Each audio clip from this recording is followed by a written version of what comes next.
पिछले कई सालों से एफआईआर खेलने का दौर तेजी से बढ़ता हुआ दिखाई दे रहा है। सोचिए किस तरीके से अगर आप सरकार से सवाल पूछेंगे तो आप पर एफआईआर होगी, चाहे पेशे से आप किसी पार्टी के प्रवक्ता हो, पत्रकार हो, यहाँ तक कि एक आम नागरिक क्यों ना हो। आपके वोट से चुनी हुई सरकारें जब आप ही के खिलाफ एफआईआर के फरमान जारी करती है तो आप इससे अंदाजा लगाइए कि लोकतंत्र और तमाम तरीके की दुहाई देने वाले लोग मंचों से कुछ और बयां करते हैं, धरातल परिस्थिति कुछ और होती है।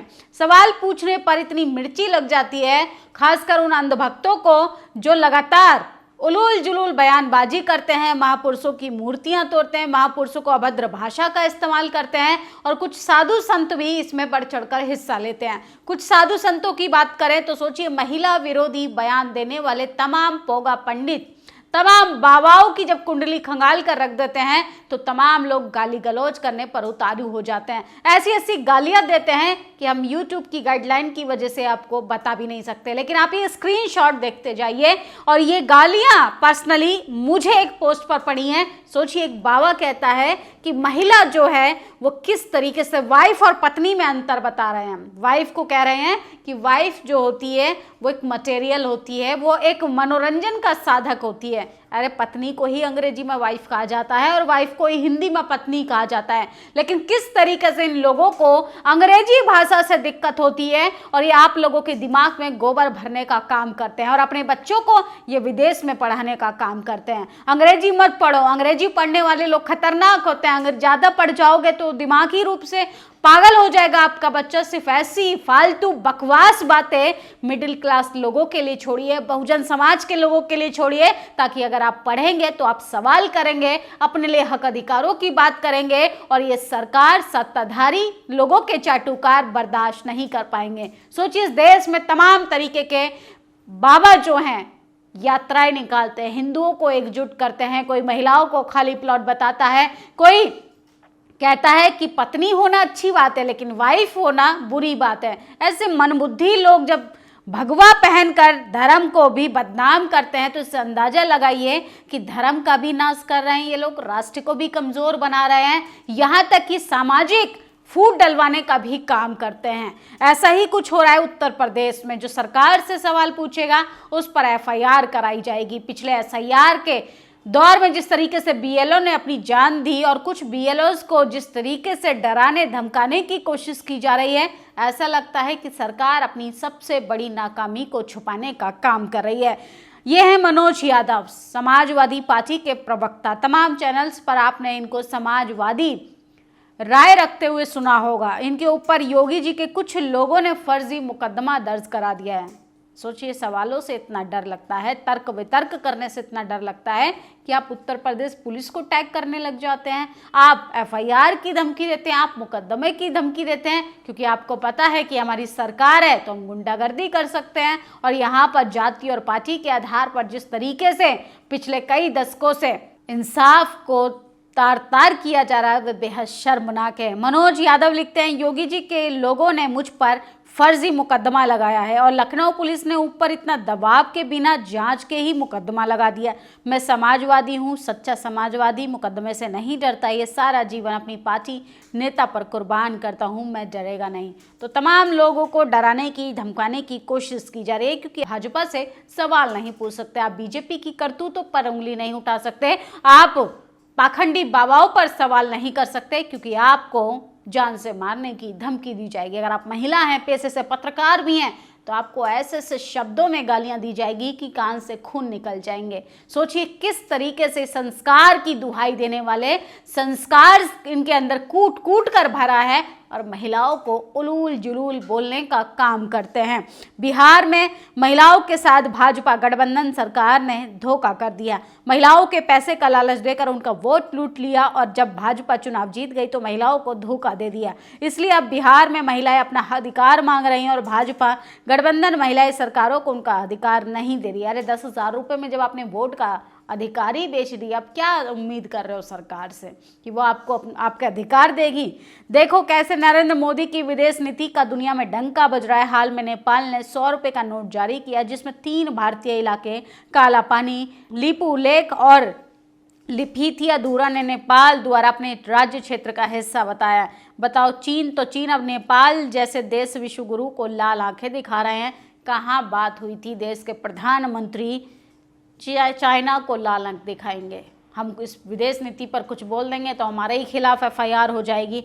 और आज महात्मा ज्योतिबा फूले की पुण्यतिथि है, तमाम लोग उनको याद कर रहे हैं। सोचिए महात्मा ज्योतिबा फूले ने वो रास्ते खोले बहुजन समाज के लिए, इस देश के तमाम युवाओं के युवतियों के लिए, जो आज अगर आपके सामने बोल पा रहे हैं तो ऐसे महापुरुषों की बदौलत की वजह से।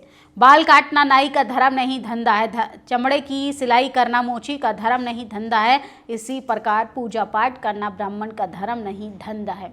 ज्योतिबा फूले ने कहा था, मैं नहीं कह रही हूँ, कभी मेरे ऊपर एफआईआर कर दी जाए। गुना जिले में बमोई विधानसभा क्षेत्र में ग्राम बाकेरी में खाद लेने पहुंची आदिवासी महिला की मौत ने बड़े सवाल खड़े कर दिए। मृतक महिला का नाम भूरिया बाई था, जिसकी उम्र लगभग 50 वर्ष बताई जा रही है।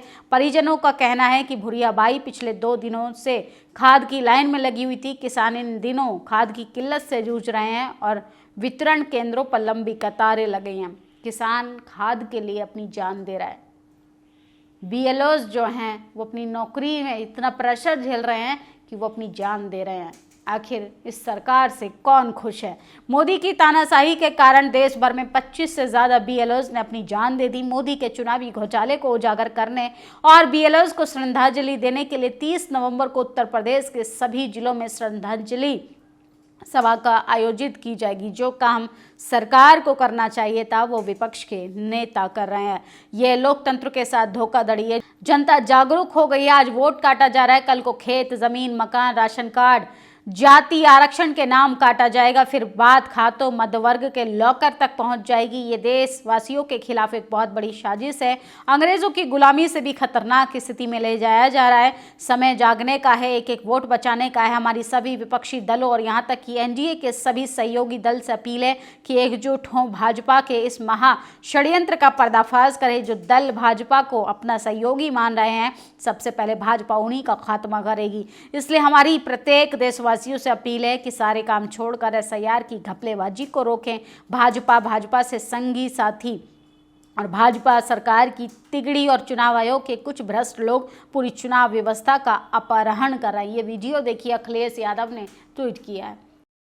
ये देखिए, ये खड़े हैं नगर पालिका द्वारा सफाई कर्मी जो हमारे यहाँ करते हैं। ये सफाई कर्मी यहाँ लगाए गए हैं। ये एक सफाई कर्मी कोई काम कैसे करेंगे? सफाई कर्मी देखिए, ये खड़े और ये सफाई कर्मी, ये हमारे बूथ पे सिखाना 302 पर। तो सोचिए, पहले आपका वोट का अधिकार काटा जा रहा है, वोटर लिस्ट से नाम काटे जा रहे हैं, फिर आपका राशन कार्ड से नाम काटा जाएगा, आधार कार्ड से काटा जाएगा, आपके घर के कागजों को भी नकली बता दिया जाएगा। इस देश में किस तरीके से वोट का अधिकार, जो इस बात का सबूत है कि आप इस देश के सर्वोच्च नागरिक हैं, सोचिए उसी अधिकार को खत्म करने का काम किया जा रहा है। जन्मजात मेरिट का फूटा कमंडल। मध्य प्रदेश हाईकोर्ट में गुना एसडीएम शिवानी पाठक को कड़ी फटकार लगाई। शिवानी पाठक अदालत के समक्ष अपने पद आरसीए का फुल फॉर्म भी नहीं बता पा रही थी। कोर्ट ने उन पर 50,000 का जुर्माना लगाया और सरकार से पूछा कि उन्हें न्याय अधिकार दिया जाना चाहिए। तो ये हालात हैं, जो मेरिट चिल्लाते हैं उनमें ही मेरिट नहीं है अक्सर। अरे मौका ही नहीं मिलेगा तो मेरिट साबित करने का, तो कैसे पता चलेगा कौन मेरिटधारी है, कौन विदाउट मेरिटधारी है। और मैं क्षत्रिय हूँ, हिंदू हूँ, बागेश्वर धाम के जात पात की करो विदाई वाले मंच पर जाकर अपनी जाति का दम भरने वाली ये अभिनेत्री शिल्पा शेट्टी को देखिए, कितनी साध्वी करुणामयी वह अपनी भक्ति में एक मरे हुए मुर्गे को प्राण प्रतिष्ठा करे। हम कुछ बोल देंगे तो भावना आहत हो जाएगी। और मध्य प्रदेश में सभी साथी कमर कस ले, तैयारी में जुट जाए। बाबा साहब डॉक्टर अम्बेडकर के परिनिर्वाण पर 6 दिसंबर को मध्य प्रदेश के जिला दतिया पहुंच रहे हैं। चंद्रशेखर आज़ाद जिला विशाल रैली को संबोधित करेंगे और ये सभा इतनी विशाल होगी कि विरोधियों के पैरों तले जमीन खिसक जाएगी। सोचिए, किसी भी सामाजिक न्याय की लड़ाई में निमंत्रण नहीं दिए जाते। जिसका ज़मीर जिंदा हो वो पहुंच सकता है। लखनऊ का हाल बता दिया भाजपा सरकारों को बहनों की चिंता सिर्फ चुनाव में होती है। गर्भवती महिला को नाश्ता नहीं, पोषण नहीं, सरकारी वेंटर का भोजन तक नहीं मिला। हद तो है कि कोचिंग हॉस्टल की कैंटीन से बचा कुचा खाना मरीजों को पोसा जा रहा है और उन्हीं लोगों को सरकार में हो रहा है जो चुनाव ठीक पहले लाडली बहन योजना, बड़की बहन योजना की घोषणा कर पैसे बांटते हैं। चुनाव में योजना बनाकर पैसे के दौरान हर शुक्रवार 10-10 हज़ार रुपये बांटते हैं, लेकिन जब असली बहनें अस्पताल में तड़पती रहती हैं तो सोचिए उनको पोषक से भरपूर दाल रोटी तक नहीं दी जाती। ये सरकार का विकास है। हाथरस फतेहपुर में लेखपाल की हत्या के बाद लेखपालों ने भारी आक्रोश। सदर तहसील में लेखपालों ने कामकाज बंद कर 1 दिवसीय धरना का प्रदर्शन किया। लेखपालों का आरोप है कि SIR के दबाव में छुट्टी न मिलने के कारण आत्महत्या हुई है। प्रशासन और अत्यधिक दबाव बनाने के आरोप में पीड़ित परिवार को न्याय मिलना चाहिए। और देश में किस तरीके से हिंदू मुसलमान का प्रोपेगेंडा चल रहा है। 15 मुसलमानों ने गोमूत्र पीकर अपनाया हिंदू धर्म। शिव मंदिर में हुई घर वापसी। चलो धर्म तो घर वापसी बता दिया, क्या जात वापसी होगी? जब इनको हिंदू ही बना दिया गया है तो इनको ब्राह्मण बना दो, इनको सर्वश्रेष्ठ श्रेणी में डाल दो। क्यों ST SC OBC वाले वर्ग में डाला जा रहा है? सोचिए किस तरीके से ये लोग धर्म बदलने पर तो खुश हो जाते हैं लेकिन जात बदलने की बात कभी नहीं करते, क्योंकि ये देश जाति प्रधान देश है। वैसे हिंदू धर्म में इन्हें जाति कौन सी अलॉट हुई है? इसके बच्चों की कौन सी जाति होगी? किस जाति के मोहल्ले इलाके में इन्हें रखा जाएगा? क्यों ना सबको ख़त्म ब्राह्मण ही बना दिया जाए ताकि सब झंझट खत्म हो जाए। मीना कोटवाल पेशे से पत्रकार है, उन्होंने इस ट्वीट को कर सवाल पूछा है। सोचिए जाति के आधार पर तमाम गांव में टोले बने होते हैं, मुसेर टोला, फलाना चिलना टोला, लेकिन ये टोले क्यों बने होते हैं इसकी जड़ पर कोई बात बहस कर दे तो भावना आहत हो जाती है। तमाम सो कॉल्ड सेकुलर भक्त जो हैं वो अपनी छाती पीटने लगते हैं। अरे हिंदू कहने से सिर्फ हिंदू नहीं हो जाओगे। हिंदुओं को किस श्रेणी में रखा गया है उसको समान अधिकार चाहिए, वो संविधान देता है। उस संवैधानिक अधिकारों की ही हम लोग बात कर रहे हैं। हम किसी विचारधारा के खिलाफ नहीं, हम किसी जात के खिलाफ नहीं, हम समानता चाहते हैं। हर वर्ग का व्यक्ति को वो तमाम अधिकार मिलने चाहिए जो एक सर्वोच्च पद पर विशेष अधिकार, विशेष जाति के व्यक्ति को तमाम लाभ मिल रहे हैं। मेरिट चिल्लाने से कुछ नहीं होगा, मौका सबको बराबर मिलना चाहिए। इन तमाम खबरों पर आपकी क्या प्रतिक्रिया है, अपनी राय जरूर दीजिएगा। शुक्रिया। दस्तक की आपसे गुजारिश है कि अगर इसको बचाना चाहते हैं तो नेशनल दस्तक को सब्सक्राइब करने के लिए रेड कलर के सब्सक्राइब बटन को दबाएं, फिर बेल आइकन की घंटी दबाएं। नेशनल दस्तक को बचाने के लिए बहुत जरूरी है कि हर खबर को शेयर करें, लाइक करें, कमेंट जरूर करें।